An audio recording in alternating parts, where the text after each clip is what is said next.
Easy Sini ടോക്സിലേക്ക് എല്ലാവർക്കും സ്വാഗതം. ഗുരുവായൂർ അമ്പലനടയിൽ കണ്ടിട്ട് വന്നിരിക്കുകയാണ് ഞാൻ. ഇപ്പോൾ നമ്മുടെ ദീപു പ്രദീപ് എഴുതി വിപിൻ ദാസ് ഡയറക്റ്റ് ചെയ്ത് പൃഥ്വിരാജ് ബേസിൽ ജോസഫ് ലീഡ് റോളിൽ വന്നിട്ടുള്ള പടമാണ് ഗുരുവായൂർ അമ്പലനടയിൽ. പടത്തെ പറ്റി ഒറ്റ വാക്കിൽ എങ്ങനെയുണ്ടെന്ന് ചോദിച്ചു കഴിഞ്ഞാൽ 2-3 വാക്കിന് എടുക്കാറുള്ളൂ.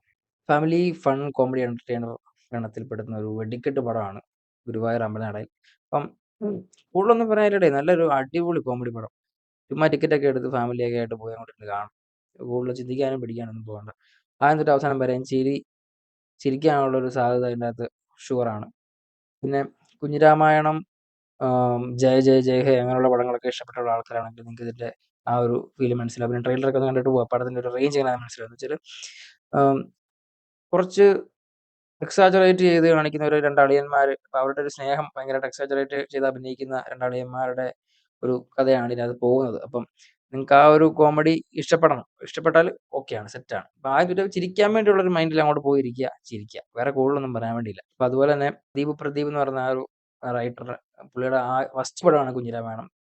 പുള്ളി എഴുതിയ അതിൽ തന്നെ പുള്ളി പ്രൂഡാണ്, പുള്ളി അങ്ങനത്തെ ഒരു റൈറ്ററാണ്, പുള്ളി കപ്പാസിറ്റി കൊണ്ടുള്ളത്. അപ്പോൾ ഇത് അതിൻ്റെ അടുത്ത് വരുന്ന പടം അർജുനൻ്റെ രണ്ടാം മോഷണം എന്ന് പറയുന്നത് നമ്മുടെ ടോവിനോ അഭിനയിക്കുന്ന പടമാണ്. പിന്നെ വിപിൻ ദാസിനെ പറ്റി പറയണ്ട, നമ്മുടെ സ്വന്തം ജയ ജയ ജയ ഹേ എഴുതി നമ്മളെല്ലാം ചിരിച്ച് മറിയിപ്പിച്ച ആളാണ്. അപ്പം ആ ഒരു ലെവൽ തന്നെ പടത്തിന് കിട്ടിയിട്ടുണ്ട്.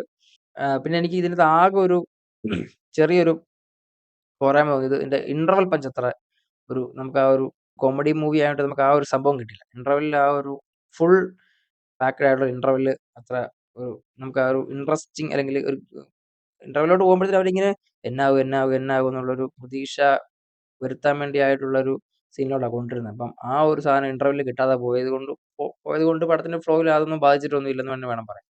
അപ്പം അങ്ങനെയുള്ള കാര്യങ്ങളാകുന്നു പടത്തിൻ്റെ ആ ഒരു തമാശ, അല്ലെങ്കിൽ തമാശ ഓറിയൻറ്റഡ് ആയിട്ടുള്ള കാര്യങ്ങളെ അല്ലെങ്കിൽ പടത്തിൻ്റെ ഒരു ഫ്ലോവിനെ ഒന്നും ബാധിച്ചിട്ടൊന്നുമില്ല.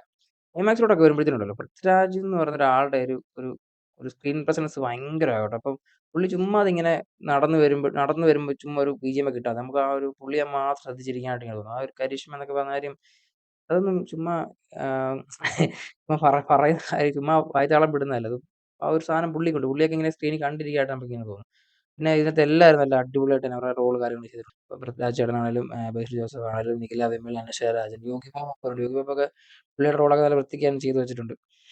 പിന്നെ ജഗദീഷ് ചേട്ടൻ, ബൈജു ചേട്ടൻ, അവരെല്ലാം നല്ല അടിപൊളിയായിട്ട് അവരുടെ റോൾ ചെയ്തിട്ടുണ്ട്. പിന്നെ നമ്മുടെ സിജു സണ്ണി, അഖിൽ കവലിയൂർ, ആ പുള്ളിയുടെയൊക്കെ ആ ഒരു വേഷം നന്നായിട്ട് തന്നെ ചെയ്തിട്ടുണ്ട്. ബേസിലിൻ്റെ അനിയനായിട്ട് അഭിനയിച്ചിരിക്കുന്ന പുള്ളി, പിന്നെ സിജു സണ്ണിയൊക്കെ നല്ല അടിപൊളിയായിട്ട് പുള്ളിയെ കട്ടക്ക് നിന്ന് പടം കൊണ്ടുപോകുന്നുണ്ട്.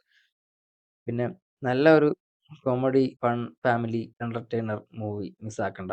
അടുത്ത് തന്നെ ഉള്ള തിയേറ്ററിൽ ഉടനെ തന്നെ ടിക്കറ്റ് എടുത്ത് പോയി കണ്ട് ചിരിച്ച് മറിഞ്ഞു പോരുക.